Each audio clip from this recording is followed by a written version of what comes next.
What's up, guys? Welcome back to another episode of Married to Reality. I'm your co-host, John, here with my wife and co-host. You know, I thought she loved me until I realized she's never choreographed a dance routine for me. It's the one and only Teresa. Hello, everyone. How's everyone doing? And please, you were proposing to me. Where was the dance? Where was the dance, John? There was one step. I went down on a knee. That's one step. Then I got back up again. I got down and I got back up again. Come on. That's more than you could ever say. I dance all the time. I know, but have you ever once choreographed? I choreographed that whole proposal.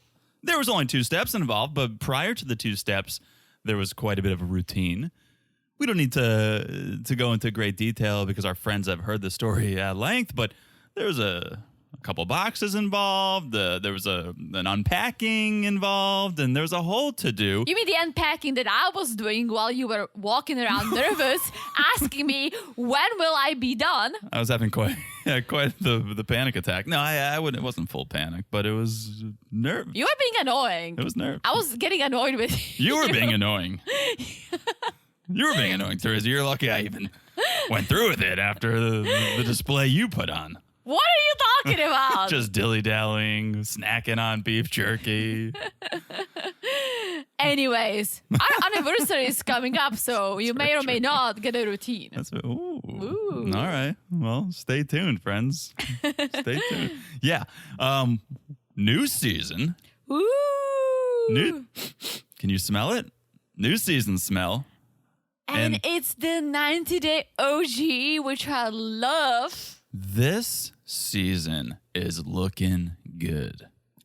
Good. I don't want to jinx it, but we got new people, of course, which we're all about. We got new stories. We got secrets. We got drama. It's got everything you want, and it's just the first episode. I know. I wish we could see all the couples, which we have not yet. But Can I guess be honest? it's good to save it for the next time. I know I'll regret saying this because it is only the first episode, but once we got to this season on 90 Day Fiancé, I was like, oh shit, there's even more.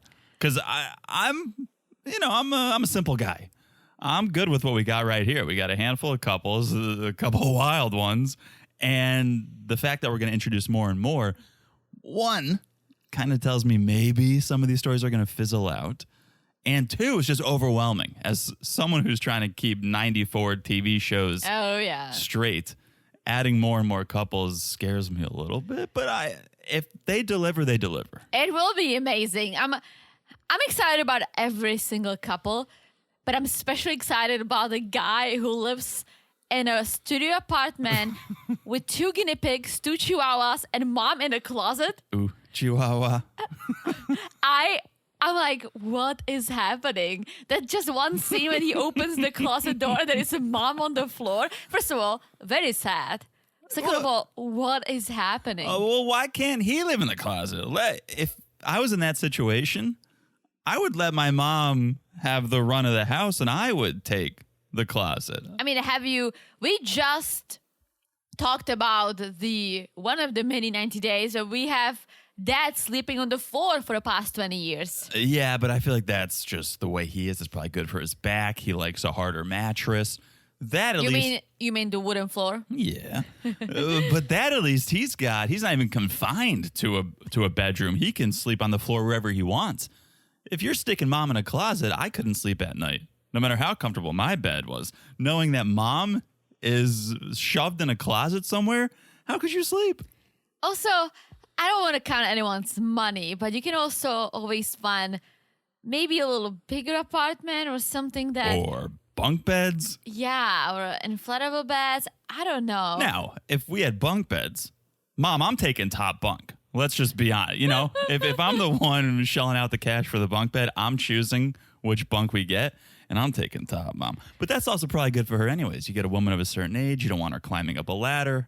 That's a whole thing. But we need to see what's going on here before we can really discuss. But it was a little sad. It was a little sad. We haven't even seen it on this episode. So let's not skip ahead. The whole story will unfold eventually. We have plenty to talk about. Oh my gosh, we do. This episode. We do not need to fast forward. So, okay, let's do it real quick. A little business. We're on Supercast and we're on Patreon. The Other Way is still going strong. And if you want to hear us talk about The Other Way, well, you got to get over to those premium channels. You guys the premium channels, guys. You've heard us say it before. We'll say it again. Patreon.com/marriedtoreality or marriedtoreality.supercast.com. We're talking The Other Way, and it's a wild, wild season. So check it out over there. Also, make sure you're following us on Instagram at Married to Reality Pod. We post memes. We share news. But most importantly, that's where you guys call in. If we ever say, call in, what's your thoughts? Message us on the Instagram at Married to Reality Pod. Absolutely, guys. Always chat with us. Chat with us on the Patreon, too. That's a great point. The Patreon updated their app? Yes. And it's beautiful. First of all, the logo is the bomb. Love the logo. Me too. And the interface is much better. And there's a new feature, which not to get ahead of ourselves, but we can do like community chats. And we will. And we need to. So, yes, back to the Patreon. The app is updated. It seems to be way better. And there's new features, which are going to be super fun. So that'll be, I think we can make that the community chat accessible to all tiers. Yes. So if you guys don't want The Other Way, but you still want to be able to hang out and chat, you get in for $3 a month. That's the Friends with Benefit level. Love that. Okay, so Patreon, Supercast, Instagram. Also, make sure if you are not following the podcast that you do, because we drop episodes all the time on the free feed. And if you don't know the schedule, you might be wondering, well, when's it going to drop? If you subscribe and you follow the podcast, it'll come right to your device as soon as we drop it. It's so easy to subscribe. All you got to do is look down, smash that follow button. Guys, this one's going to be basic, but smash it like it's as hard as the new season. It's not basic. I just had to. I just had to. It's well-deserved. It's well-deserved. This season's looking hot. It's 90-Day OG. I love the OG, a.k.a. the original, for those who don't know. That's right. Or Original Gangster, which is where it starts from. But yes. OG, the original. It's one of my favorites because I think that's the one I can connect to the most. Even though this is not how I ended up in the U.S., it's still foreigners coming to the U.S. and going through the initial shock, which I went through just on a different kind of visa. So I love this so much, so excited, and that's where we always get new couples. One returning, but I'm still here for it. Absolutely. So smash like it's as hot as this season.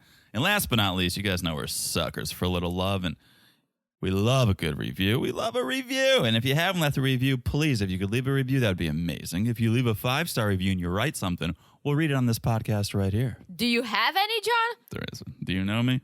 This is a new season, but this is not going to be a new business segment. And we're going to do the same thing, which is we're going to read a review here. Okay? All right. If you have one, let's hear it. I always love hearing the love. I got a great one from our friend Roxy Ollie 777. Hello, Roxy Ollie 777. I used to rock Ollies back in middle school when I was back in my skateboarding days. That was an Ollie. I have no idea what you're saying. I think I would do an Ollie. Was that an Ollie or was that my bike? I don't know. Isn't 777 some sort of a card? If you lay down your card, you have 3 sevens. Don't you score on something? Three of a kind. 3 of a kind. I obviously don't gamble often, so. Well, all right. Roxy Alley 777, 5 stars, titled Best Podcast Ever. Ooh, I love that. The title continues, love it. Okay. A bunch of exclamation points. You two are my absolute favorite. Hope you have continued success. The banter back and forth is adorable, and I love listening. You both are a delight. I love being a delight. Roxy. I truly do. Roxy Ollie, that was a delightful review. You made our week. I always say it and I always mean it, guys. It really helps me podcasting.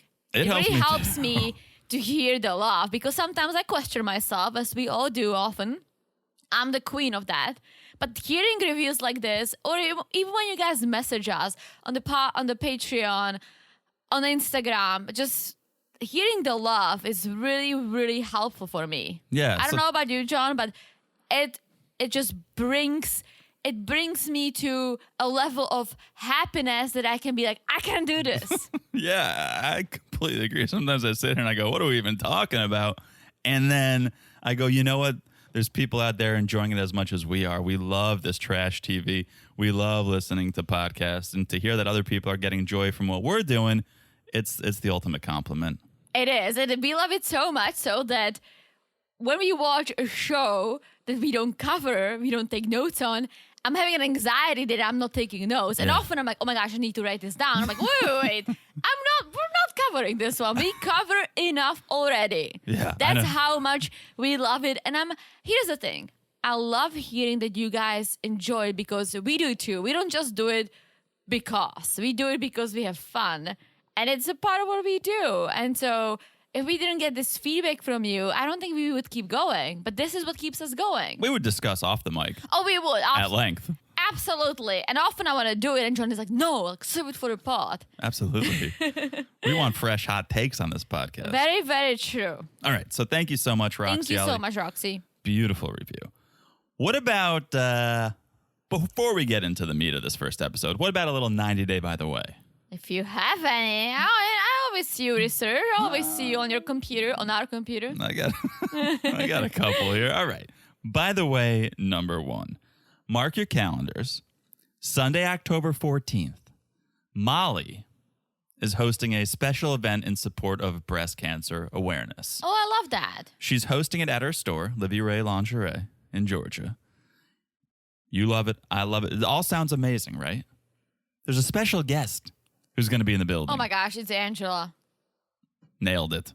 Her new bestie from The Last Resort. A couple of Georgia peaches supporting those Georgia watermelons. Yeah, I mean, Angela got new boobs, so why not? Well, because she's a little crass, but sure. If she's there to support a good cause, I support that.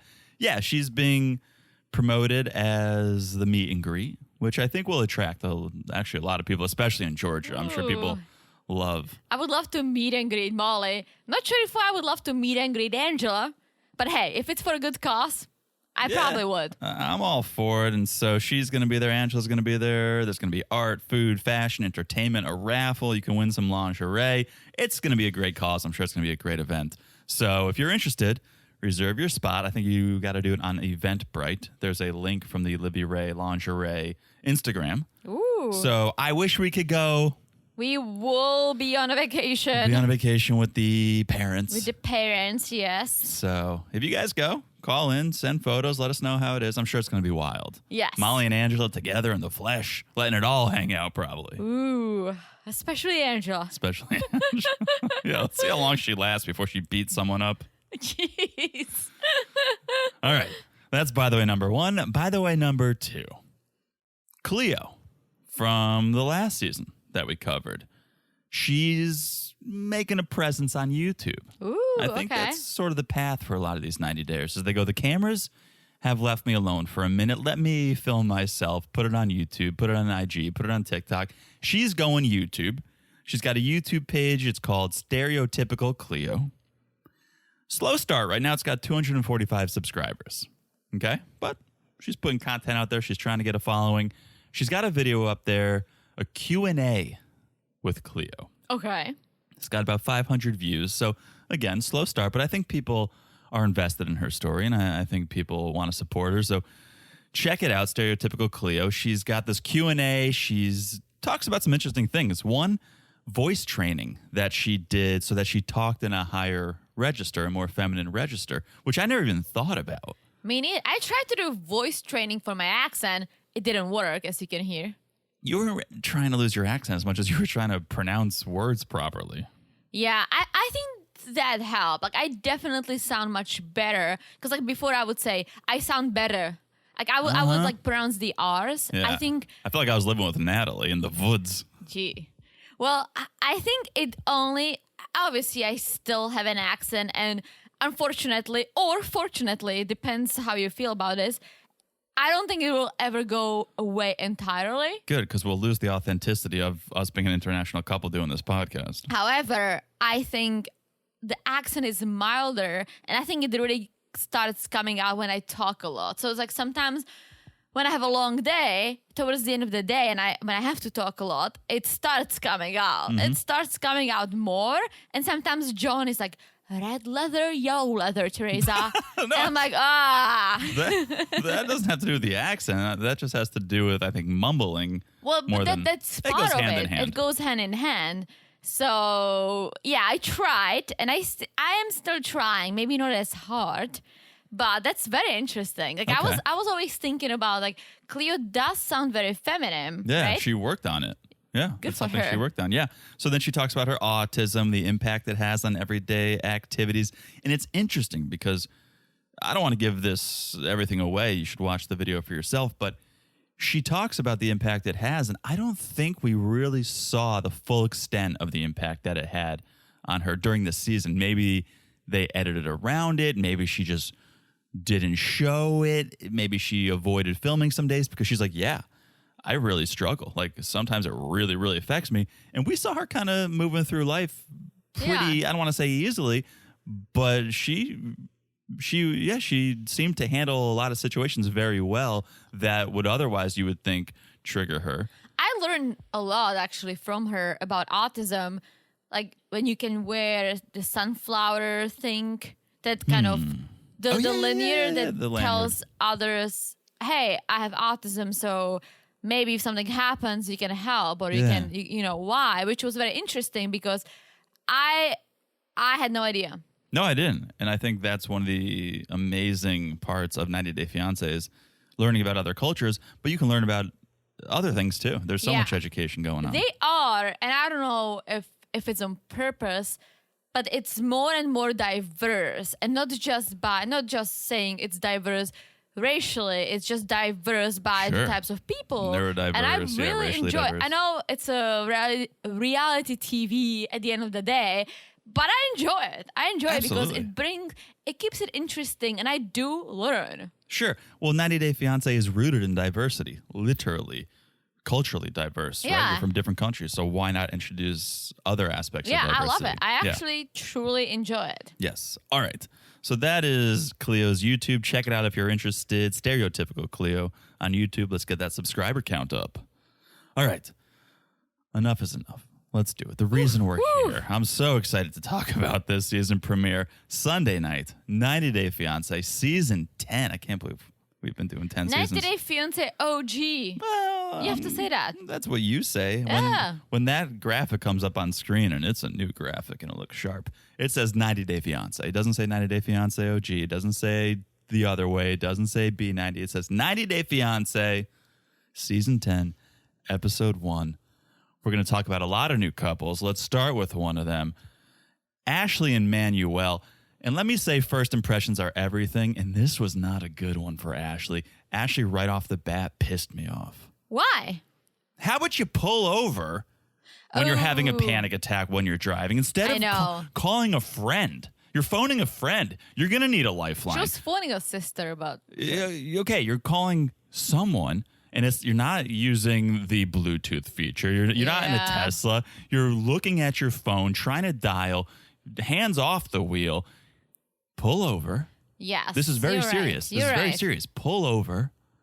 Calm down. Make your phone call. Get out of the car if you need. Get some fresh air. But you're driving down the highway, putting your life at risk and so many other lives You at are risk. so right, because I often see cars doing wild things, and that it scares me because I think that I'm a good driver, but I'm a very good driver. at the end of the day, it's not just about me. Like if someone does something ridiculous, unexpected, if I don't hit the brakes, right? Yeah. Like people like her, Terrible. terrible, you're right. So we see this opening scene of her freaking out in the car. I'm like, I'm having a panic attack. I'm having a panic attack. 24 hours earlier. And we are talking about Ashley and Manuel, our first new couple from Ashley's from Rochester, New York.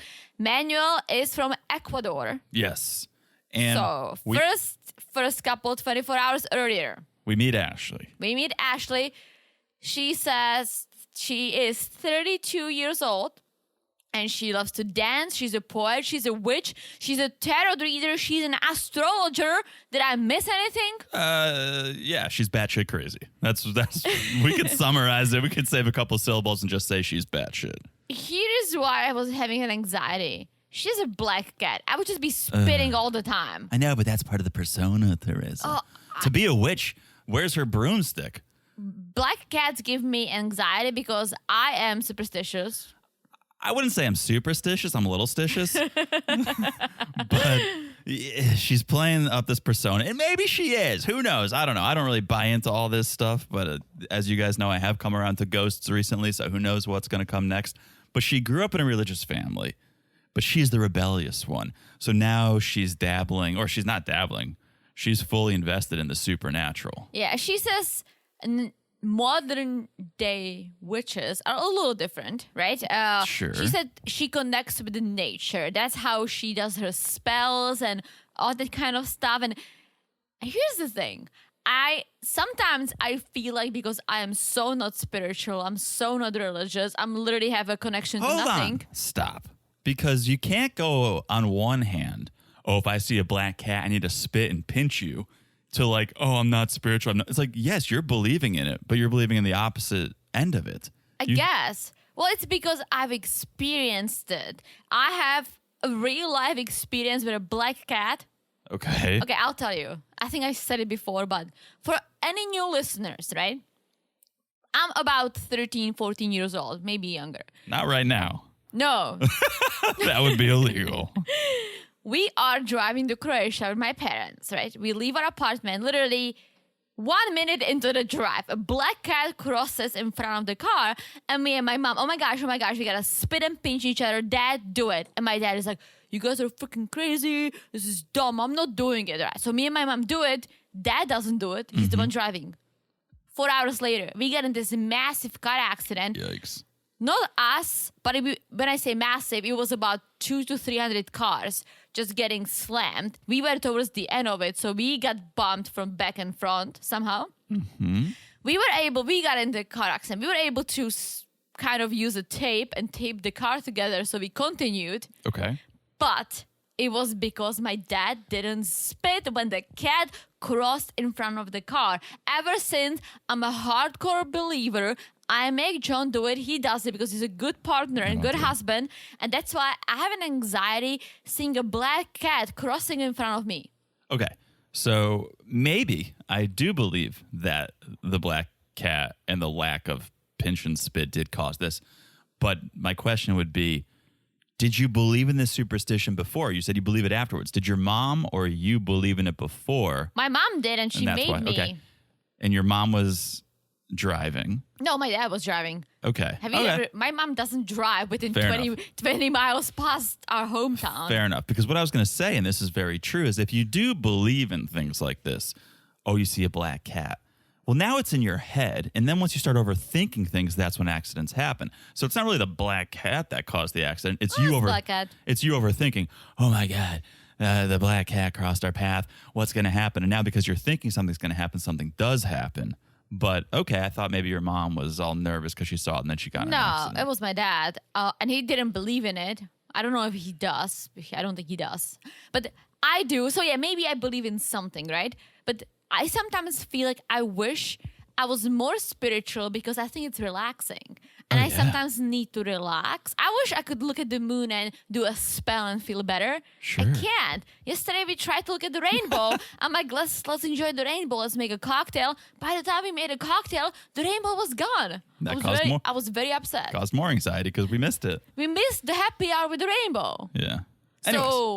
Anyways, back. I don't want to totally call her like a batshit crazy because there is a small part of me that wishes that I was more like that. I was able to connect with the nature like this. And I love connecting with the nature when we hike. I appreciate the nature. Mm-hmm. I just don't connect with it like her. Okay. And I wish maybe I can try in the future. I wish I could. Well, we would not be together if you were like Ashley. So pick your battles. Would you rather be with me or would you rather, in quotes, connect with the nature more? I'll keep you as long as you keep spitting when we see these cats. You got it. Okay. So back to Ashley. We get a story that's very similar to our friends Kimberly and TJ from The Other Way, where Ashley was an undergrad. And when she was an undergrad, she had this dream that she was in the woods, in the jungle. She was working with the earth, whatever that means. And she woke up, she came to, and she told her biology teacher. And her teacher was like, well, as luck would have it, we're going to Ecuador in December if you want to come with. And Ashley was like, let's do it. And she went, and that's where she met Manuel. Yes, and this is 10 years ago. Mm-hmm. So 10 years ago, she met Manuel, who is 35. He is a construction worker in Ecuador. Yes. They met on New Year's Eve Hello. and got engaged 1 week after. So we're talking 10 years ago again, right? They tried to make it long distance, but didn't last. So they basically spent 7 years apart. Yes. Not surprised it didn't work out. Seems like it moved a little too quickly. She was a little too excited. And a little too young, And a little too young. So didn't last. They ended up being apart for 7 years. Yes, and she was in another long-term relationship, right? Mm-hmm. That also didn't last. And so she said this is destiny because a week after the breakup, Manuel reached out. Hola. Yeah. So Ashley flew to see Manuel in 2020, and they ended up quarantining together. And here we go again.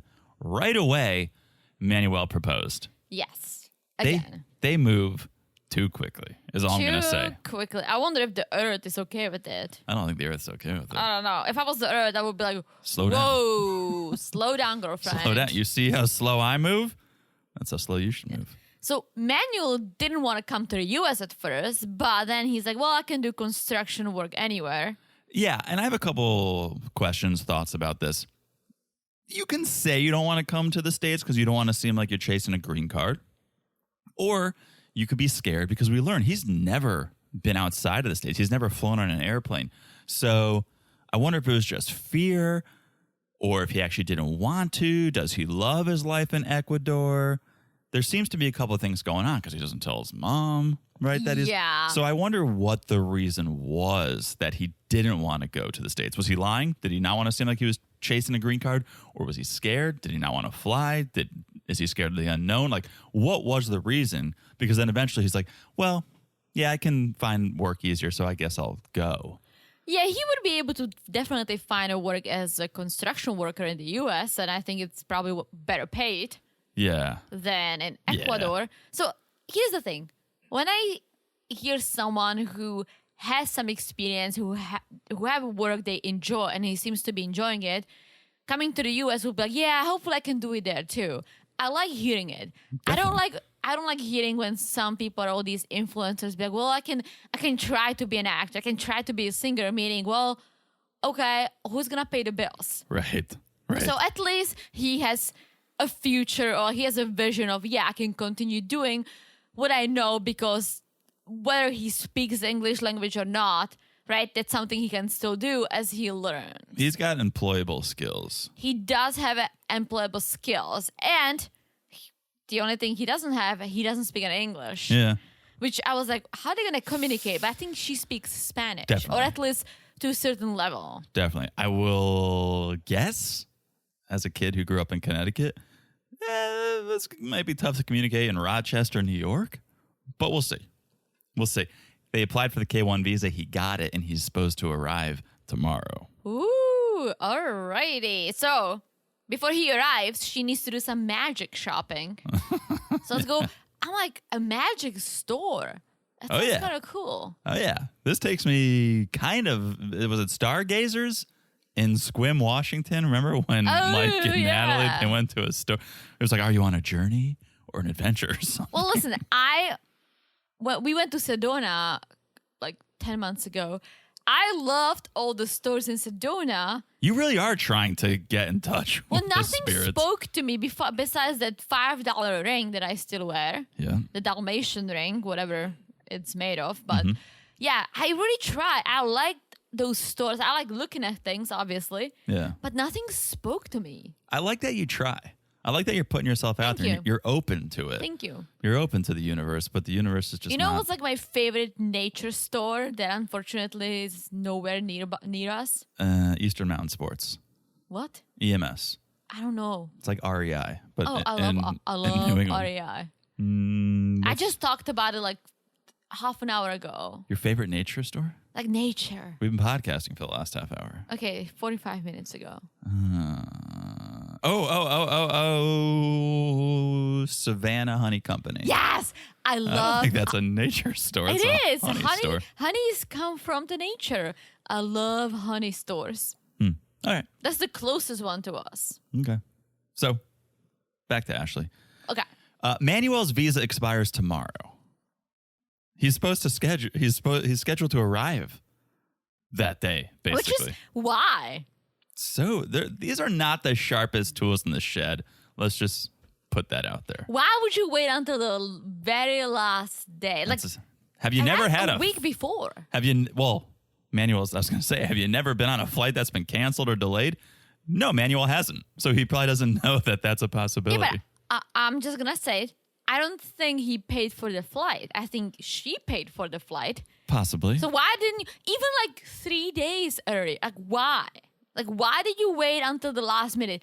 Is it some sort of a magic thing that the Earth said, wait until the last minute and see if he makes it? Mercury's in retrograde, so don't travel now. You have to wait. Yeah. What, are you into that now? I'm not, but I've experienced bad luck with that too because my friend told me. You ever hear something called a coincidence, Theresa? I know. Well, here's the thing. I don't track Mercury at all. I have no idea when it's or it's not in retrograde. Me neither. But when someone tells me and shit happens, I'm like, oh, that's damn what planet. Of course. Otherwise, it's just a coincidence. Or things just happen. But you can make it make sense all you want, or it could just be a coincidence. Who knows? I will forever believe in black cats. Well, they exist, so you should. They keep crossing all the time. Okay, let's get to the bar. Ashley's meeting up with her friends. Who drinks vodka during the day at like a beer garden? First of all, why not? You can. I wouldn't. Vodka is like I love dirty martinis. That's definitely it's dark outside drink. Yeah, not even sunset. I don't even like a vodka at sunset is still, you're pushing it a little bit. Yeah, you're right. But also like and at a beer garden? Yeah, no. When I drink vodka, I'm a vodka snob because if you drink shitty vodka, the next day sucks. Yeah, I'm a liquor snob. So that's why I'm a vodka snob and I never drink more than 2, so it's not as bad. You know what's interesting that I just realized? What? The cheaper the beer, at least in my case, the cheaper the beer, the better the next day. And the cheaper the alcohol, the worse the Yes, if you're drinking Bud Light, you could have 10 and wake up the next day. I actually Bud Light, Coors Light, all these freaking stupid beers. You love Miller Lite. You love Busch Light. Millie and Busch. But good. Busch is cheaper than Bud Light. So let's take Busch as the example. Okay. You can drink 10 Busch Lights and wake up the next day and go for a 5-mile run. That's true. If you drank bottom of the shelf vodka, if you had 2 bottom of the shelf, you'd wake up the next day and stay in bed for the next 5 hours. I would actually not. I can taste a good distilled vodka. And if it's a bottom shelf, no. I think the cheapest vodka I'll drink is Tito's. I only drink it in Bloody Mary because it kind of covers it. Okay. But think about it. You drink a nice beer, top shelf beer. It's a craft beer. You have a handful of those, you're going to be hurting because they're usually higher percentage alcohol. For some reason, those hit you harder. True. So the cheaper the beer, the better the next day. The cheaper the alcohol, the worse the next day. True, but I don't want to talk shit, but I hate Bud Light. I had Bud Light like 2 or 3 times in my life. Yeah. Every single time I was very sick the next day, and I didn't mix. It's just there is something in Bud Light that makes me sick. If I had to rank the big 3, just personal preference, Miller Lite are my favorite, then Bud Light. Coors Light is a far What about third. Busch Light? But that's not a big 3. Oh. Big 3 is like Miller, Coors, Bud. Coors Light's way at the bottom for me. It tastes like rubber. I would only drink Miller Lite. I wouldn't drink any of the others, but I do love Busch Light. Agreed. Okay, so here's where we learn that Manuel hasn't told his mom that he's going to the United States of America to be with his fiancé. This is not good. Yes. Why? Well, he told Ashley, it's going to be easier to tell mom once I'm in the States. Like, and yes, maybe mom's going to worry because you've never traveled and this is such a big trip, but like, this is terrible. And I'm glad that Ashley recognizes, if he's able to lie to his mom so easily, he could probably lie to me just as easily. Because a lot of people don't realize that. A lot of people go like, oh no, they would never do that to me. Sure, they can lie to their family and friends. They would never lie to me. Ashley's going, no, I get it. maybe he's lying to me too if he's lying to his mom. Yeah. Also, as we said, this happened too fast. And I know they've known each other for 10 years, but they haven't been in touch for the past 7. So it is moving fast and people do change. So I don't think she knows a lot about him. And he doesn't know a lot about her. And she says it. She's like, he doesn't know the extent of my witchness. So everyone's lying to everyone because in a way, she's lying by omission. I hate that because I don't really believe in that. But she's not being completely honest about her witchy ways. And that means you got a K1 for a guy who doesn't love you because he doesn't know you. Right? You're expecting to marry this guy, but you can't even be completely honest about your witchy ways. I think, well, here's what I think I understand. I think being a witch is very, like, people who are religious don't believe in witches, right, or and he's think Catholic. they're like very, very bad because Yes. it goes back in hundreds of years to Salem, right? It's like, Etc. it's like Johanna and Danielle. Yes. So I think she just doesn't know how to explain it to him because he wouldn't get it. Maybe he wouldn't see it as something positive. He would see it as something like, oh, are you going to curse me and I'm going to die? Or, Then it is either 1, bad, or 2, she doesn't fully understand. Because if people... I think she does. Like, she seems to be doing this for years. then she so- should be able to explain. If you understand something completely, you can explain it to someone else at a 5th grade level. So either she doesn't fully understand what she's doing, or it is bad. If she can't explain it to him in a way where he goes, oh, that makes sense. It's one of those 2 things. And the fact that she's keeping it from him, it doesn't matter whether it's one of those 2 things. It's just bad that she feels like she's doing something that she can't be honest about. I don't know how it's in the US or anywhere else, but in Czech, we have a lot of fairy tales. Like, Czech people love fairy tales, We right? do too. With Disney. No, not became a- Disney. Like old, like it's like mouth to mouth, right? It goes generation to generation fairy tales. They're written books. I and love they're- a good mouth-to-mouth fairy tale. and they're all like very raw. Like, I love all of it. A bunch of books, old books written by old Czech authors, bunch of Russian books that I really enjoyed, the fairy tales. And in every single one of them, the witch is always the bad guy. There's always the bad witch. Wicked The Witch of the West. The witch eats the kids. The witch does all kinds of things. Sure. There are no fairy tales that say, oh, the witch is the good person. And what I'm saying is that if Manuel is religious and they maybe have fairy tales like that you keep hearing as a child, maybe he would never see it as something positive. It's a good point. The witch industry needs to rebrand. Seriously. They come up with a new name. If it's different from that, rebrand. Yeah, I can think of only one Czech fairy tale that's maybe within the next 15 years that I saw that the witch was good, that she was like helping the princess and the poor guy get together. Oh, what's Wicked? The play. Oh, I've never Isn't there? seen. I I've feel like never there's a seen bad it. witch and maybe a good witch. I've never seen it, but I know the witch is green in the poster because I saw it around New York City subway. Sure. So I'm not sure if that's too good. Okay, so Colin. Manuel is supposed to be arriving at any moment into Miami. He's going to make his connection there to Rochester, but Ashley hasn't heard from him. So she's starting to freak a little bit. Does he have a phone? Yes. Well, is it set up for the States? Is You the can question. get on Wi-Fi. Come on. Okay, but she has not heard. We see Sienna, Ashley's sister, come over, and Ashley tells her, haven't heard from him, don't know where he is. And Sienna's like, there's always something wrong with this relationship. You believe in the universe. Ashley, is this not the universe telling you not to do this? It is probably. It probably is. It probably is. I've seen enough 90 Day to know this is probably the universe, or at least Delta, telling you not to do this. Yeah. I don't understand how, like, she can also track the plane. Like, you, or if something happens, like, for example, as we said, right, my parents are coming. They don't really speak English, very, very limited. We wrote them a welcome letter, with our information, if anything went wrong, I would assume the immigration officers would call me or John to get in touch and say, hey, something's up. Like, didn't she do that? Teresa, you're very smart. Oh, thank you. I don't think it actually is. Well, it's just I'm trying to cover. If nothing else, I don't mean to say she's dumb, but maybe a little naive.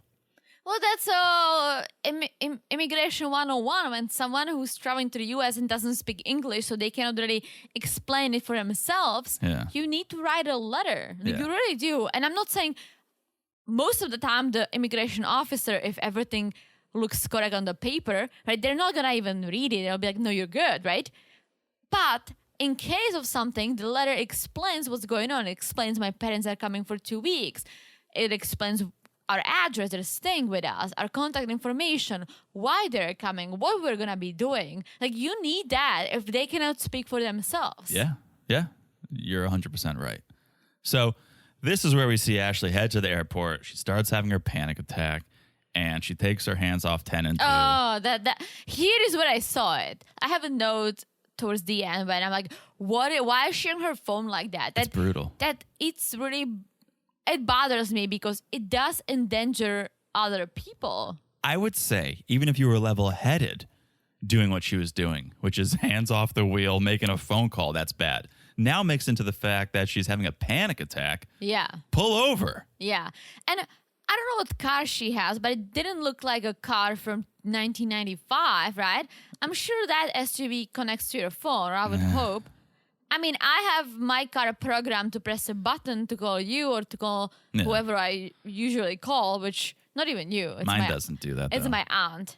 Yeah, well, I just got a car recently. So, yeah, I would just press a button and the thing would all connect without me ever touching my phone. Yeah, this was not good. But here's the thing, even if your car doesn't do that, don't grab your phone and do that, Pull especially over. when you're having a panic attack. Pull over. All right. Well, that is Ashley and Manuel. What an amazing introduction to this season. Oof. I'm very excited for them. I'm very excited for all these couples. I think, though, before we talk about any more, we should take a quick break. Oh, right. When we come back, we'll talk about an old favorite of ours. Ooh. All right? We'll take a quick break. We'll tell you about our sponsors for this episode, and we'll be back in a second. Throwing a drink is easy, but you know what's even easier? Wait, who would throw a drink? That's a waste of alcohol. Well, not us Czechs, but we've seen it plenty of times on reality TV. Very true. But I'm sorry. So what's easier than throwing a drink? Getting a drink delivered with Drizzly, your go-to app for alcohol delivery. That's right. With Drizzly, you can shop local stores and compare prices on your favorite drinks.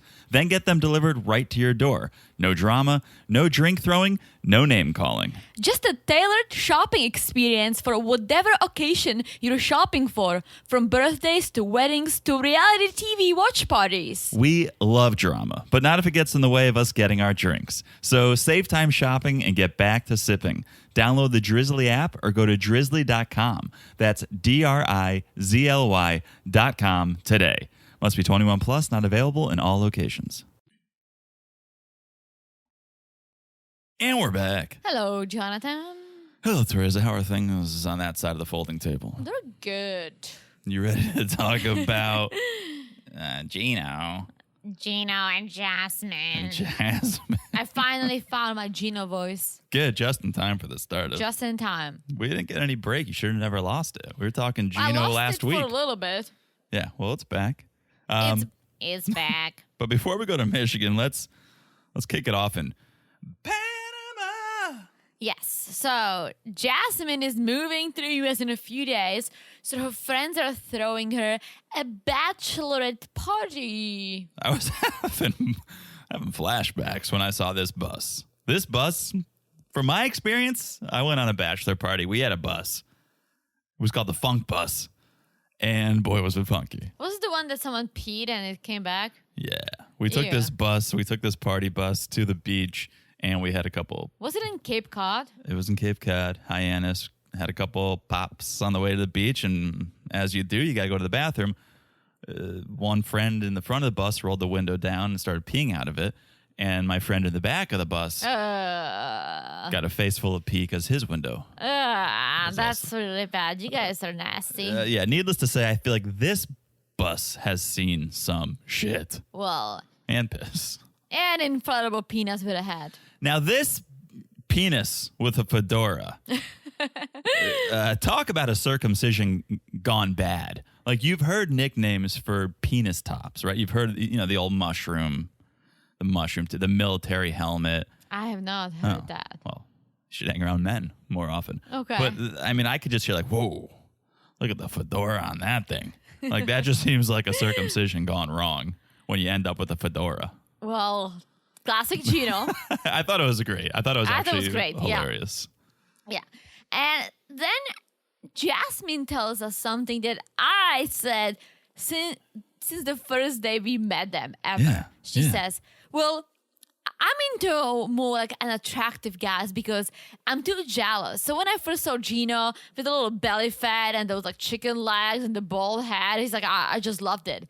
I said it from day one that she is so crazy and so jealous that she's going for guys who are not at the same level as she is because they would worship her compared to someone who's hot who would be like, yeah, well, you're crazy. I'll go next, bye. It's just ironic because Gino has not really been worshiping her.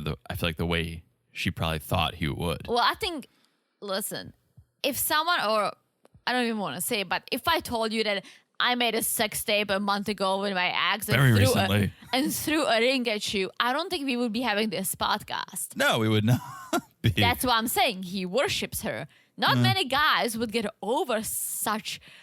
And this is just one of the many, many shitty things she told him over the years. That's very true. That's very true. So, yeah, as we alluded to, they applied for the K1 a year ago. We all saw on the date of the interview, Jasmine was told there's an issue. So the interview was postponed.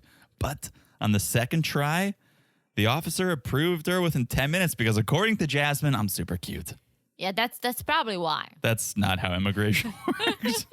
Jasmine, I'm sure just more likely the officer was a fan of 90 Day Fiancé and said, a season with Jasmine in Michigan? Oh, yeah. Approved. Where's my yeah. stamp? Billy, get me my stamp.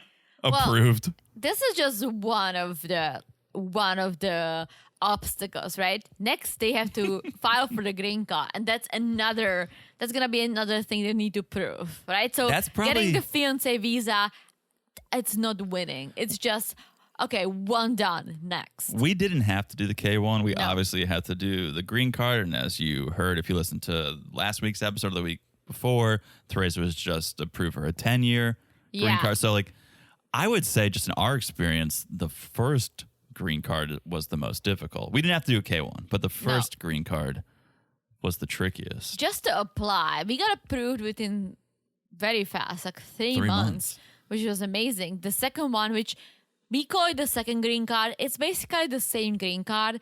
It's just the first green card is called conditional. So it's for 2 years with a condition, and the immigration wants to see, okay, after 2 years, are you still together? If you're not, is there a legit reason why you broke up? They basically want to make sure you're not scamming. Yeah. And then they remove the condition.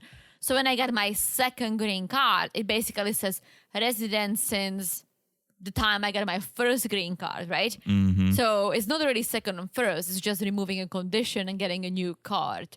And it was difficult. It was difficult just because of the amount of paperwork you have to provide. And oh my gosh. The first one. Evidence, yes. Yeah. Ooh. Yeah. It was a lot. Okay. So, did you think Gino was retiring for good? We see him leaving his office with a box of his belongings. Sounds like either he got fired or I think he's retiring. He says, I'm taking a break from automotive engineering. After 30 years, I'm taking a break. Well, he was retired before. He said he went back to work so he can finance her apartment in Panama. And that's basically what he's going to have to do again. But he's taking this break, which I thought was very sweet. I was like, oh, he doesn't want to have to go to work every day when Jasmine arrives so he can be there to hang out and help her adjust, which to me sounds very thoughtful. For like a year? Well, except he hasn't told Jasmine that he's taking a break from working. Yeah, and living is expensive, right? Even if he has savings, he's not old. He's in his early 50s. You still have time. And living with someone like Jasmine. That's the caveat. It's someone who has butt implants and lip implants and hair implants and all kinds of implants, and who spends a lot of money. Even like nails. The type of nails she does, that's like $100+ every 2-3 weeks. Like, it's expensive. Yeah, and I do feel like Gino probably has decent savings. Yeah, but still, it's not like, oh, he's in his late 60s. He can easily retire and take care of all. He's in his early 50s. Yeah. Yeah, right. He probably has a good amount of savings if he was at retirement age for himself. Yeah. But he's 50s. Now he's not going to be with himself. He's going to be with a very expensive wife. And someone who also wants to bring her kids over. Someone who wants to bring her kids over. Yeah. Yeah, maybe take a 2-week vacation when she arrives. Yeah. Why are you leaving work? I don't know. Put in for 2 weeks. Mm-hmm. Say, I saved up, I banked all my vacation days, my PTO, sick days, whatever it is. But to just leave and then can you go back? Are they going to accept you right away, or do you have to apply again and hope you get a job? Who's going to hire a guy in his late 50s whenever you decide to come back? And you didn't tell Jasmine? Doesn't seem like the best idea. Yeah, I don't think so. Because then we see Gino. He's running on a treadmill in boat shoes. And I'm like, okay, I guess A for effort. Do you know the mileage on this bad boy? Well, I thought he was working out with a fedora and a button down. I did too. Which he probably does, to be fair. But he was actually shopping for a used treadmill. Yes. And the lady said, well, it's $200. It's in a good shape. And Gino's like, well, I would like it, but I need to think of finances because I don't work anymore. And again, I don't want to count anyone's money. No, I do.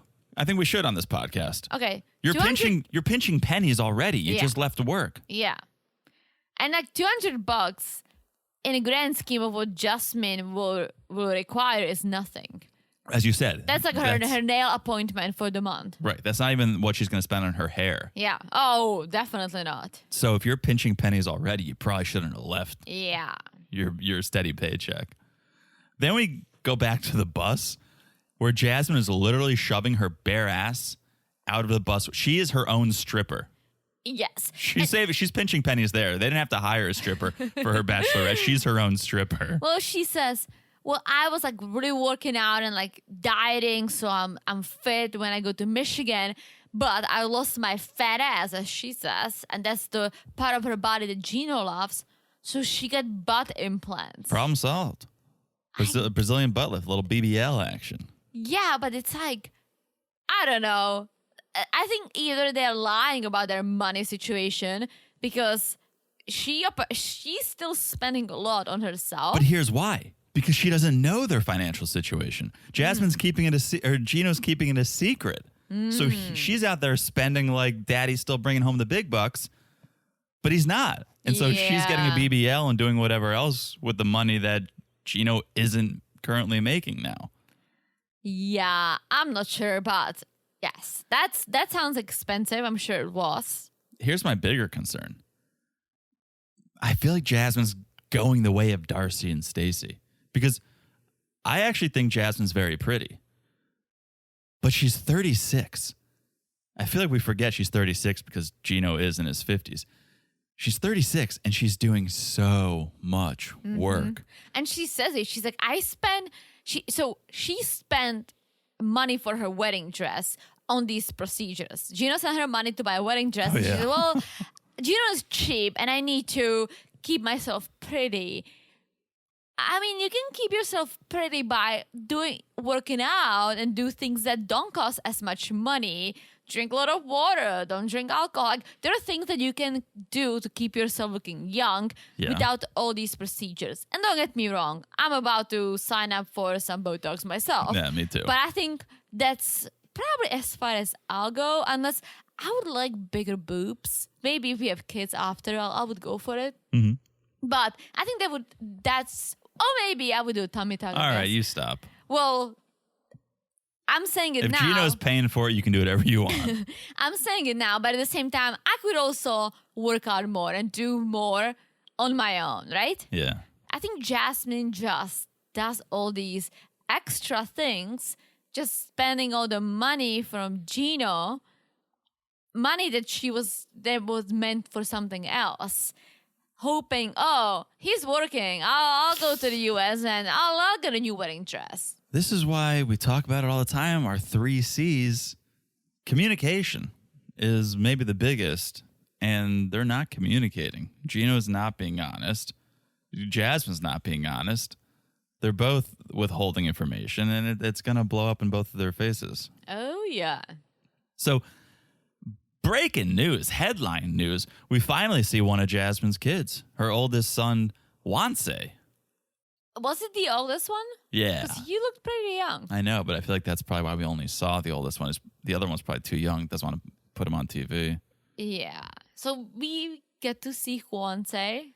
And Jasmine says they have a great relationship because she lets him eat junk food, unlike her dad, his dad. And Gino did meet him before, and they bonded, which is important. I was actually impressed. I was happy to hear it. Jasmine waited, I think it was a year, to introduce Gino to Fiancé and the other child. And good for Jasmine. That's actually sane. There are so many other people we see that's like, yeah, first date, you want to see my kids? Here's what I'm going to say, and I might be wrong. I don't think they have 50-50 custody. I think the dad has full custody, with Jasmine seeing the kids here and there and the mom being very involved. Because the mom came with a kid. Wait, say that again. Jasmine is the mom. Her mom came with the kid. But I don't think if they had 50-50 custody, we would see the kid more. She would talk about him more. Even her apartment, there are no toys. There's nothing. But Jasmine's bringing the kids to the States.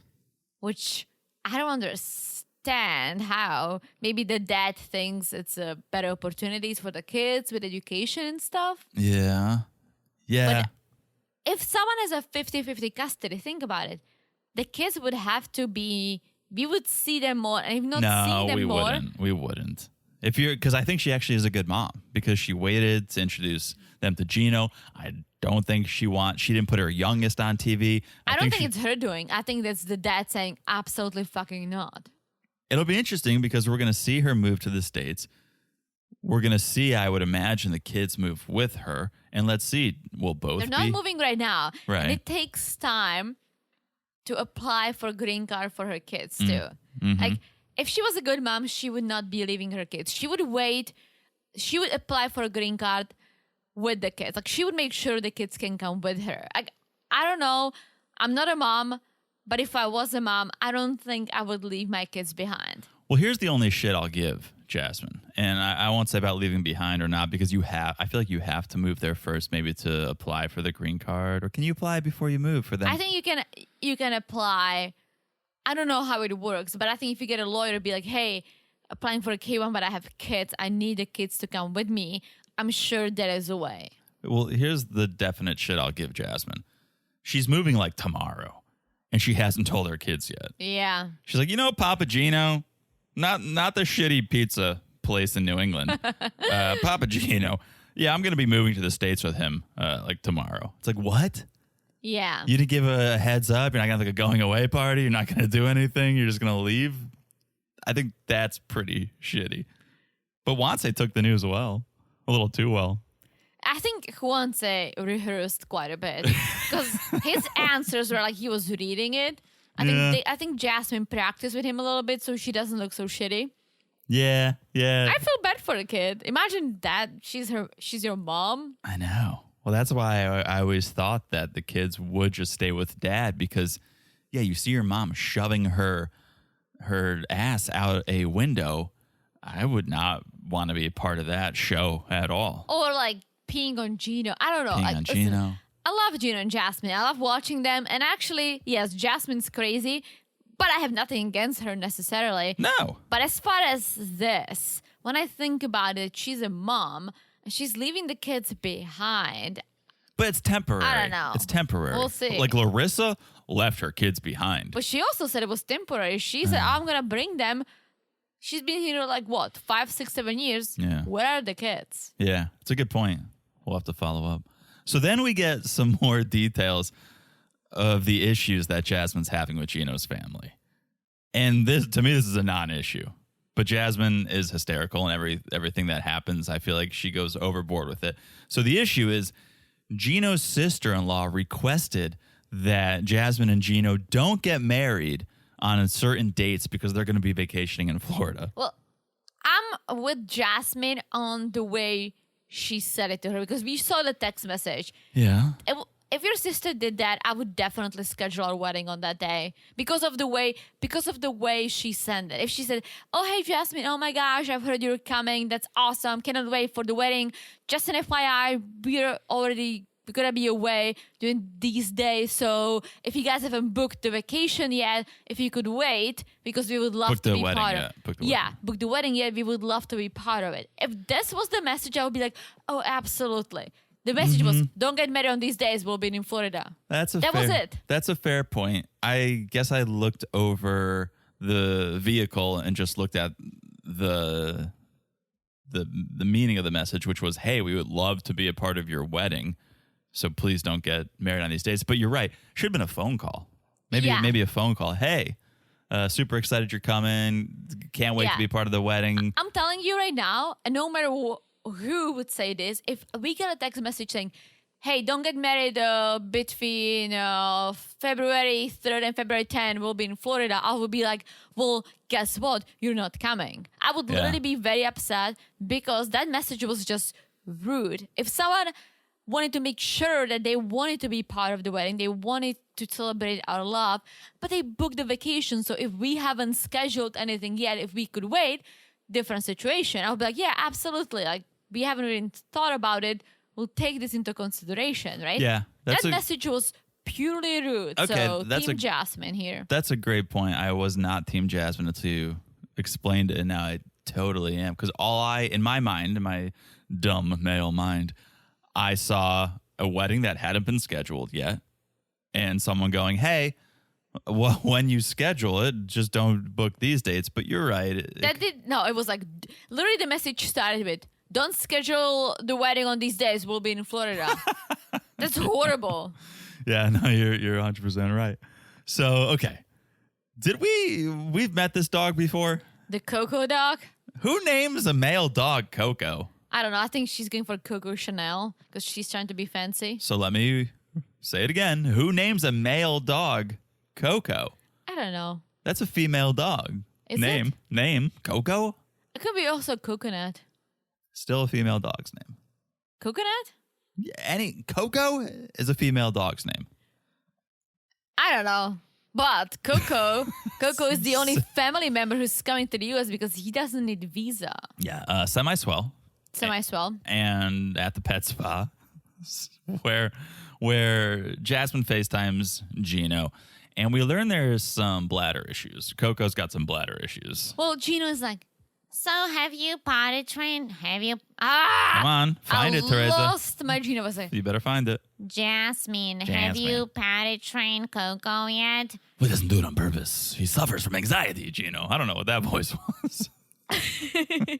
Well, Coco needs to be potty trained because apparently he just pees all over and he looks like a big dog. Like, it's not a puppy. You need to potty train your dogs immediately. I don't have a dog, but I used to have dogs. The first thing we did when we got a puppy, we were potty training hardcore. Yeah. So the dog wasn't peeing in the house, right? Yeah.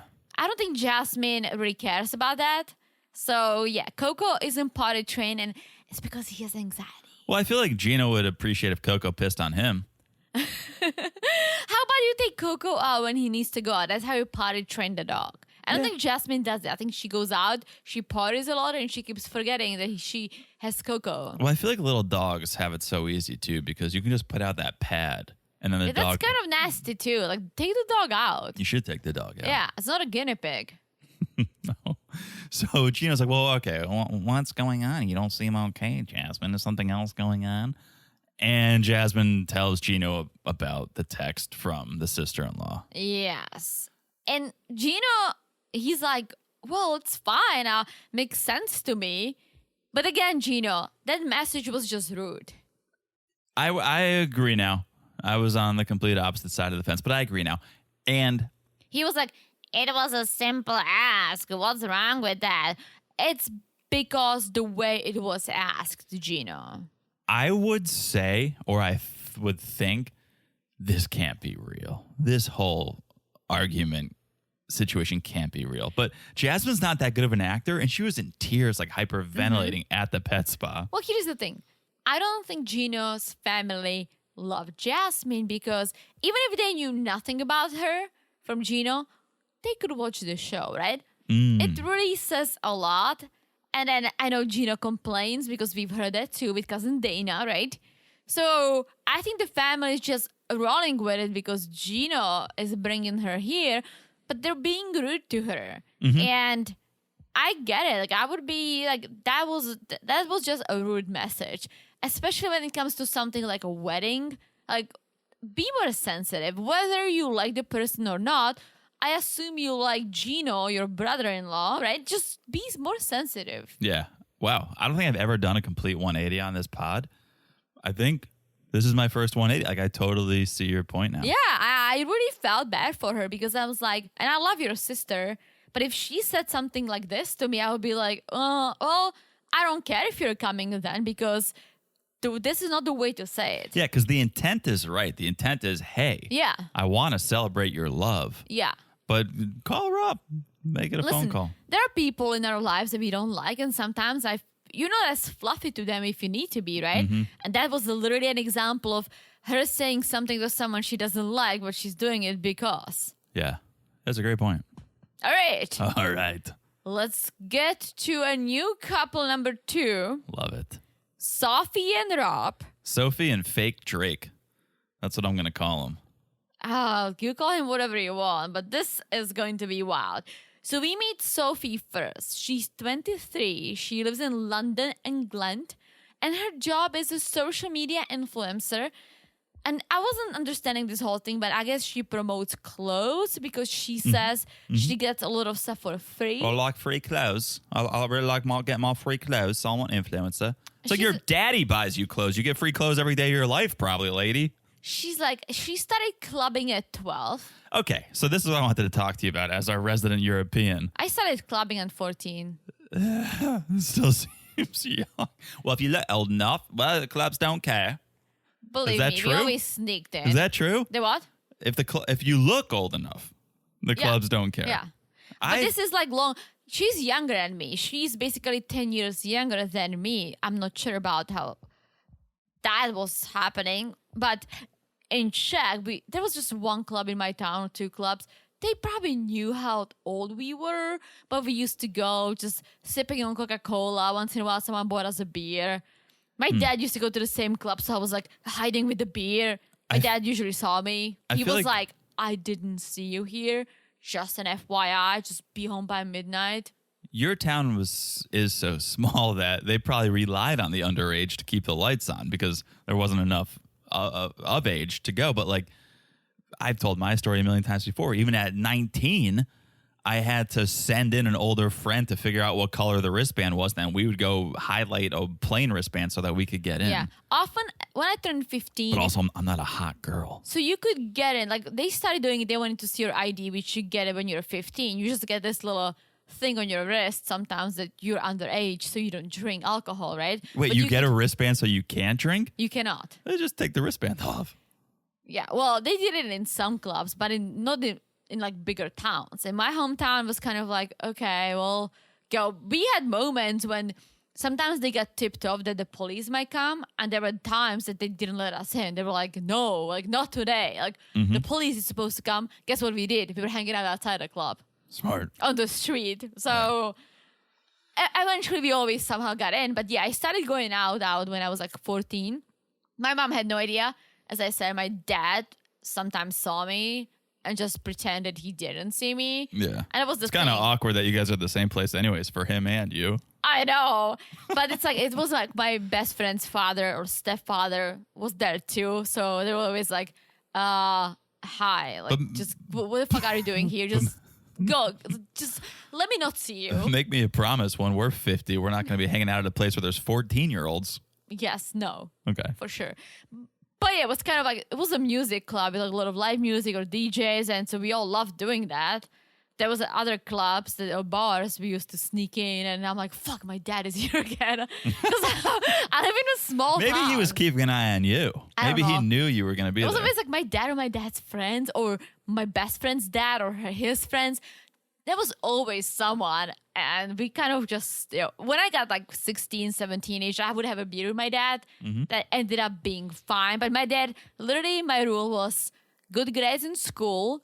And he's like, I never want the police drop you off in the house. He's like, if you get caught, you're fucking done going out.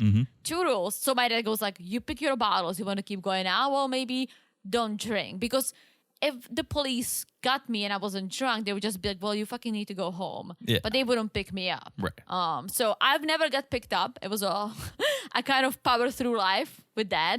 The only time I got grounded and I couldn't go out is when I got bad grades. Yep. But that was a different story. So those were my rules. When she says clubbing at 12, Yikes. I wouldn't buy it in England, but I do buy it in Spain. Yeah. So Okay. let's not forget she grew up in Spain. Okay, so her family is wealthy, she says, but she doesn't know how. Red flag. But her granddad worked really hard, unlike her. Yeah. She lived in nice houses, went to private school, traveled a lot, but life wasn't always that easy because she is mixed race. Her dad is black, her mom is white. She grew up in Spain and there weren't any other black kids, so she says she was bullied a lot. But she says, made me who I am, led me to be who I am today. And it also led me to Rob, the love of my life. Yeah. And so she met him or she saw his photos on a mixed race guy's Instagram page. Yes. And that's how she discovered fake Drake. Yeah. And I think she messaged him. Someone slid into someone's DMs. Yes. So cut to Rob, 32, LA, hitting the gym. Yes. He's like, I care about the looks and the personality. No, I care a lot about looks. Mostly about looks, actually, because I'm a good-looking guy. Yeah. He's like, so I want a fine ass woman. I'm a jack of all trades. One of my jobs being a model. So I got a lot of women reaching out to me. And when Sophie reached out, I was like, oh, shit, is she even real? So, yes, she was the one Yeah. to reach out. We started talking. I shot my shot, and I must have made it because look at us now. Yeah. So they texted first on Instagram and then he called FaceTimed her. 8 hours. 8 hours. This is some Brandon and Mary shit. Yeah. Well, then he talks about they come from very different backgrounds. Rob grew up very differently. He's not from a wealthy family. No. He's kind of a survival, it seems like. And then, as we said, Sophie comes from a rich family who she grew up with maids, right? Mm-hmm. So they talked for 6 months. Sophie ends up going to LA. They lived together for 2 months. And after those 2 months, I guess Sophie was the one who kind of, in a way, proposed. She floated the idea of, do we do a K1? Like, how do we keep this party going? Let's Yeah. do a K1. And Rob went along with it. yeah. But Rob says, well, I just need to keep her, like, she is very high maintenance, so I need to keep her poshness down. I'm like, what does it even mean? Yeah. I feel like you got to meet in the middle on this. Allow her to be who she is, but maybe not too much, right? There's a way to live within your means and be humble. But also, you need to step up, Rob.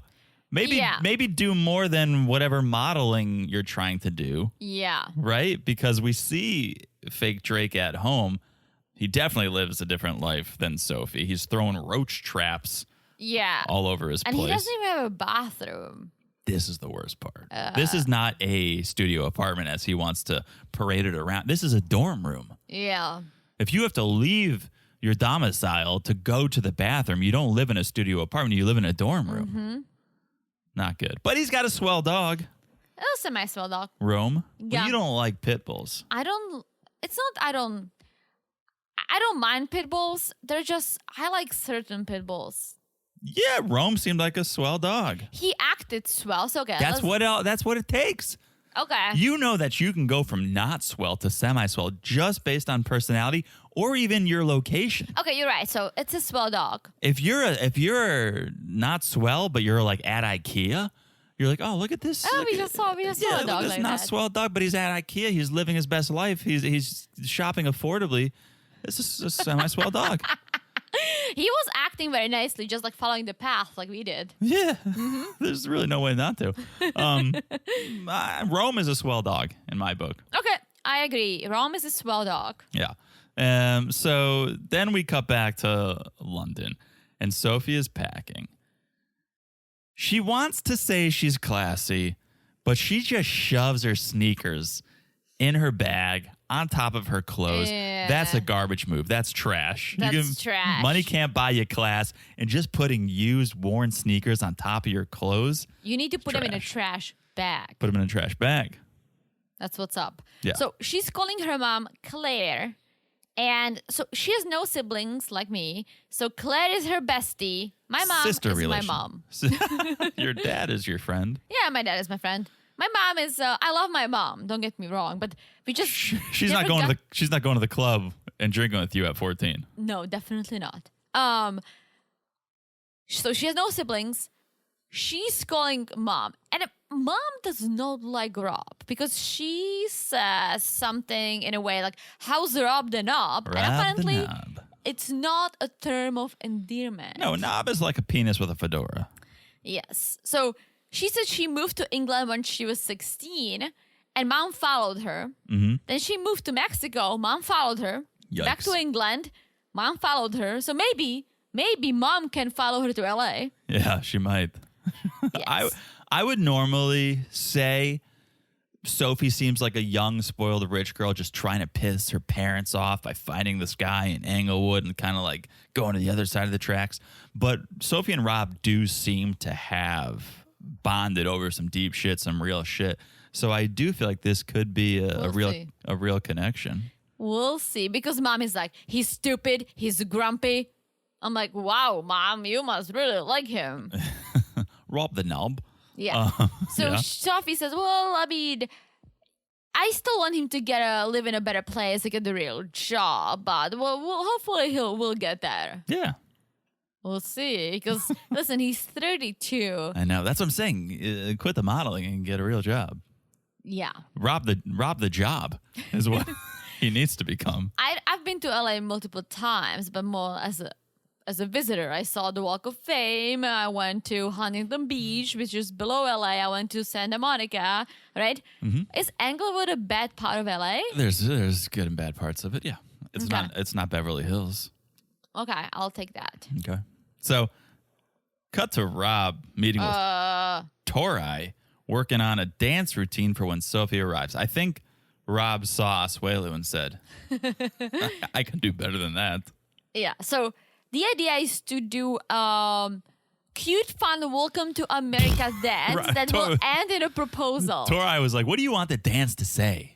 He's like, well, I want it to be cute. I want it to say, welcome to America. And then he has a one move that looks like it's what is it? The something of allegiance.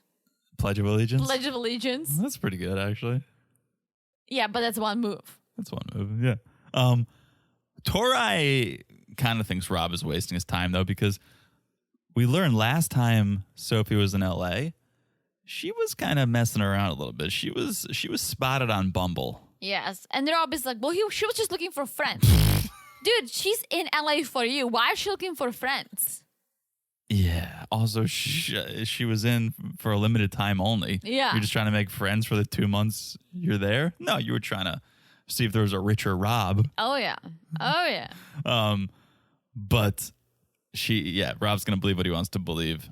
And Tori is like, okay, well, think what you want to think. I don't think she was looking for friends, but let's get back to this dance routine. Well, now I kind of have an idea what she was looking for. And I think it was a friend, but not a friend with a penis. Because we see Not Sophie, a friend with a knob. Well, we see Sophie meeting her friend Maya. Mm-hmm. And they're talking about Rob, talking about marrying Rob. And apparently, Rob also has some skeletons in his closet because he was talking to some girls. I couldn't figure this out. He was sending sexual videos of himself online. I don't know to who. I don't know how that got back to Sophie. Maybe he sent it to Maya. I think he sent it to someone else. Someone sent it to Sophie. And Sophie was like, oh, shit, I'm going to send it to my bestie, Maya. Yeah. Either way, Rob's out there putting sexual videos out. Maybe it's like an OnlyFans thing. I don't know. Well, Maya said she liked Rob until then. Sure. But then Sophie just kind of drops a bomb saying, well, there is something I never told him, but I never told you either. I'm bisexual. And here's the issue with that. She's never really explored it. So she doesn't know if that's something she wants to pursue, but she hopes that maybe there will be an opportunity when she's in the relationship with Rob without ruining it. And I think that's why she was on Bumble. I think that's a good thought. If he didn't know she's bisexual, she was looking for a friend, meaning she was looking for a female friend, right? Yeah. He didn't know that maybe there was more she was looking for. Interesting. I could see Rob introducing a third into the bedroom. Yeah, but not to his bedroom. There's not enough room there. Exactly. So, yeah, she's going to hope maybe one day I'll negotiate something. We'll see. I'm curious to see these two living together just because of the situation and their backgrounds. Yeah, it's going to be good. It's going to be good. And here is one more couple that's also going to be good. Oh, yeah, this may be the best couple. It's Nicole and Igor, a.k.a. Justin. I'm so glad you introduced him as Igor. Igor. Yeah. Wow. All right. So we first meet Nicole, 47. Shout out to Hoboken. I love Hoboken. I used to spend a Hoboken. lot of time in Hoboken. I've spent my fair share of time in the... Why were you in Hoboken? I lived near Hoboken. Why were you in Hoboken? I played a couple shows in Hoboken. You did? Played a couple shows. I used to go to this bar on the main street with live music. Yep, I played a couple shows in Hoboken. Imagine that we potentially met. What year would that have been? Probably 2014, 2015. Yeah, oh yeah. That was my stomping ground. Oh, maybe something. 13, 14. I moved to MIC in 15. So maybe like 12, 13, 14. Okay, I don't know if I made it to Hoboken that early. It was in the later part of my career. You moved to New York in 2015 too. Yeah. I moved to New York at the beginning of 2015. I played like Hoboken, so this was pretty cool. I played Hoboken. I told the band, I was like, I got to leave. I'm moving to New York City. And they're like, that's great. And it just so happened that I played a show in Hoboken on Saturday. And I had already leased my apartment. So instead of like driving back to Connecticut after the show, I drove from Hoboken to New York, had an air mattress, stayed in New York in my place. There was like no furniture. I just played the show, went to my apartment in New York. Spent that first night there. It was the first time I ever stayed in the apartment. Woke up the next day and drove back to Connecticut. Nice. It was fun. Yeah. Anyways, Nicole, Hoboken. Self-proclaimed recording artist, speaking of music. She performs under the name Nikki Exotica. I thought it was Nikki Sonico. Oh, I think Exotica. But Okay. maybe that's just... maybe I'm projecting. She wanted a persona, so when she came home, she could just be Nicole. Yeah. So Nikki is her alter ego. Yeah, she's the diva, and then Nicole is the homebody. Yes. But that's not what she does to pay the bills. Yeah, she's a hairstylist and a makeup artist. She's also a beauty consultant, Teresa. Plastic surgery consultant because she said she's done it all. Nose, lips, jaw, chin, cheek implants, eye color change, breasts. Eye color change. Just put in contacts. It sounds painful. Yeah. But she's done it all and she loves herself now. And that's what's important. As long as you love you, who cares what other people think about? Because I'm sure some people will have some thoughts on her appearance. Oh, yeah. She's engaged to Justin, a.k.a. Igor, from Moldova. So the reason why she calls him Justin is because they met 17 years ago. Oh, okay. You're going to tell the full story, not just why she calls him Well, Justin. it kind of goes hand in hand. Okay. I think she just didn't like the name Igor, but he looked like Justin Timberlake, Okay. who she loves. But you're skipping ahead. Okay. Skipping way too far ahead because this meet cute story is wild. Okay. You got it? You go for it. Okay. 17 years ago. Yes. Settling everyone. 17 years ago, Nicole was in love with a Russian guy who she met at a club in New York City. They were supposed to get married. But as they are sometimes, he was a bad boy. And he committed a crime and was deported because, again, he was Russian, but he was in New York City, committed a crime, gets deported. To Moldova. He was deported to Moldova. Nicole was devastated, said, this is the love of my life. I'm going to fly to where he was deported to, Moldova. But when she got there, well, it was quite the surprise because he didn't know that she was coming. So when she arrived to his place, Nicole finds her Russian man with another woman, living with another woman in Moldova. Which makes me think that he wasn't deported. He just went back home It's an interesting thought. and told her he was deported. So this way she wouldn't follow him, but it would end. Yeah. But she did follow him. How did it?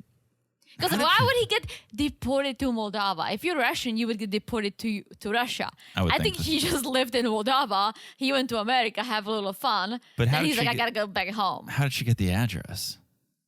I don't know. All right. Well, Especially 17 years ago. regardless of him being deported or not, you cannot just reach out to the immigration and be like, hey, my lover got deported. Can you tell me the address? Yeah. No one would ever do that. Yeah. So I think it was just somehow, I don't know how it happened, but I don't think he was deported. I think that was his cover story. It's a good story. Hoping he's going to get rid of her. Yeah, she'll drop it. So, okay. So Nicole's not someone who just likes to sit around and waste time. She's in Moldova. She ends up making a profile on a friend site or a dating site, whatever it is. She makes this profile.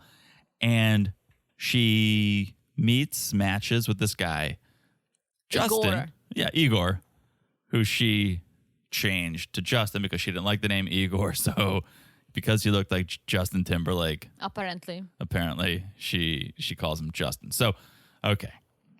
There's a lot that's she's, let me say, modified about herself. She's now modifying her man's name. Yeah. So she's went back and forth to Moldova, and on her fourth visit, Justin proposed, right? Okay. They got the first K1 visa approved. Then he flew to the US, right? But 2 weeks after he came to the US, Oh, boy. they started having issues. And here is the issue. Apparently Justin was just doing nothing, laying around. Wasn't cooking, cleaning. Yeah. Sounds like a real Izzy from Love is Blind. Yes. So they got into this heated argument. Oh, boy. And as Nicole was in the middle of it, she got boy. so pissed that she was like, I have a secret to tell you. I used to be a man. Holy shit. She did a sex change operation when she was 20. But which imagine is if- 10 years. She was 30 at this time. So she's been a trans woman for 10 years, right? At this Yeah. point. Yeah. She didn't tell him. Yeah. So imagine, and here's why I think it's really shitty on her end. Getting engaged to someone, bringing him over on K1 visa, Yeah. not telling him, and she told him in a rage. Yeah, it's That's pretty bad. really bad. I think it's really bad. Listen, I'm all for, hey, if you don't feel like you're yourself in your own body, go for it. Do what you gotta do to feel comfortable. But when it gets serious with someone, tell them. You have to tell them. You cannot blindside people. I think so too. And as she says, I was living stealth, right? Which is when you don't tell people the gender you were born. And this is not for me to decide who tells what, when, where, who, how, why. And I don't think you need to tell everyone. But if you're going to be in a relationship with someone and be engaged to someone and marry someone, you probably should tell them, because if you don't, someone else might. Yeah, eventually, maybe not right away, maybe in a year, maybe in 10 years. But I think if this happened to me, I would be so devastated, because I would feel like you don't trust me. That would be such a breach of trust. Well, it'd be an incredible breach of trust because I would feel lied to. you'd feel lied to. And yes, if you don't feel comfortable telling me this, well, do you hide other things from me? Will you hide other things from me? It can only set your relationship up for failure. Yes. So Justin was dating Nicole for 2 years, not knowing that she was. And let me just say, we were looking at some of these old photos. She's beautiful. Yeah. Like, beautiful woman. So It was before a lot of her plastic, Yeah. extra plastic surgeries, I yeah. think. Now, as you say, she looks like a housewife, like your Yeah. classic, like real housewife of I literally New York. thought she was one of the New Jersey housewives. Yeah. So understandable, and she got the bottom surgery. So understandable why Justin Igor did not know. But I just feel like, wouldn't you want to be honest? Yeah, she should have been honest, especially with something like this serious. And I get it. as you said, she doesn't need to tell anyone else. Like, if you don't want to, you don't have to. You do you. But for your partner, someone you're gonna marry, I think they should know. Yeah, yeah. And the way she did it as a fuck you, that was just not. I didn't think that was the right way. No, that was not okay. Not the right way to make that announcement. But who are we to say the right way to make the announcement? True. Okay, so they split up after that. That was 2007, but they kept in contact. And a few months after kind of reconnecting, they meet in Mexico. Mm-hmm. And things were great. And Justin ended up re-proposing. Yes. So they apply for a K1 again. And we learned something that I didn't know. You can apply for K1 twice, but that's it. Yeah, you no have 3 two times. shots. And I'm wondering if it's 2 shots with the same person or 2 shots in general. Interesting. Because Gino applied for K1 before too, for his ex, right? Yeah. Do you have, okay, you can only do it twice, like 2 times, no matter if it's 1 foreigner or 2 foreigners, or, yeah. But anyways, we learned this, which was very interesting, new information. So this is it. This is the last chance. This is it. It's all or nothing. So before the K1 is approved, Nicole wants to go back to Moldova, see if they're for sure, since you can only do this twice. Yes. But he's not happy about it because he says people in Moldova are close-minded and don't accept transgender. Here's why I have a problem with this. He didn't know. Right. When she went to Moldova for 2 years, he had no idea. Right. So now it's in his head because he knows and he thinks that other people will know. I'll tell you what. Other people will know that she's transgender. Will or will not? Will not. No. She looks perfectly like a female. There is nothing masculine about her. I think what people will know is that she has a lot of plastic surgery. Got a lot of work done. She's a Barbie. She has a lot of long hair and a lot of makeup. I think that's not very... You don't see a lot of Europeans like this. I mean, there are some, obviously, but I think it's like she's an influencer, right? Sure. And if he's from a small town in Moldova, I think that's why it might stand out. Not because she's trans. It's just because she is bold. Right. And speaking of that, this next day we see Nicole FaceTiming Justin, and the whole conversation is about how Justin wants Nicole to be more natural. And so he's like, oh, you look beautiful right now without makeup. Yeah. And I think that's literally what he says. But in his head, again, he thinks, oh, if I know, now everyone's going to know, and people are close-minded. Right. And one of those people may be mom, maybe Justin's mom, because Justin's mom did not know that Nicole was trans at first. Of course, Justin didn't even. But now Nicole is worried, like, oh, maybe mom's not going to accept me. She used to love me. She used to accept me. But now that she knows, will she still accept me? And Justin's like, it's all good. It's all good. And when you come, we're going to make a whole lot of love. Yes, and Justin is asking her not to break his penis. Yeah, but Nicole doesn't even buy it because she says, well, we banged all the time, but things changed once the truth came out. And Nicole's feeling like maybe the fact that I am trans does bother him. If we're going to get married, he needs to fully accept me. Yes. I agree. Mm-hmm. All right. Woo! Is this it? Teresa, what an episode. What an episode. Episode 1, season 10. Wild. Season 10 is going to deliver, I have a feeling. I do too. There's couples we haven't even met yet. Oh my gosh. I'm very excited. If you guys want even more content, well, join us on Patreon or Supercast. We're talking about the other way over there. It's a great season. So patreon.com/marriedtoreality or marriedtoreality.supercast.com for that. Check it out. As we said, we got to start some chats over there. Whole new app. Looks amazing. Also, we're on Instagram at Married to Reality Pod. Check us out over there. Message us. Share your thoughts. Also, make sure you're following the podcast wherever you're listening. It's so easy to do. Just look down and smash that follow button. Guys, smash it like it's hot. It's the beautiful review from Roxy. Thank you, Roxy. What a beautiful review. She says, best podcast ever. I say best review ever, Roxy. Whoa. Thank you so much for that. And yeah, if you haven't left a review, please do. Be like Roxy. Do. We love love. And if you love leave a 5-star review and you write something, we'll read it on this podcast right here. Correct. So that is it. What a season premiere. Beautiful. Loved it. Hope you guys enjoyed. That's it. I've said it all of you. I've said it all. Yeah, I think you have. So that's it. We'll talk to you guys soon. Bye-bye.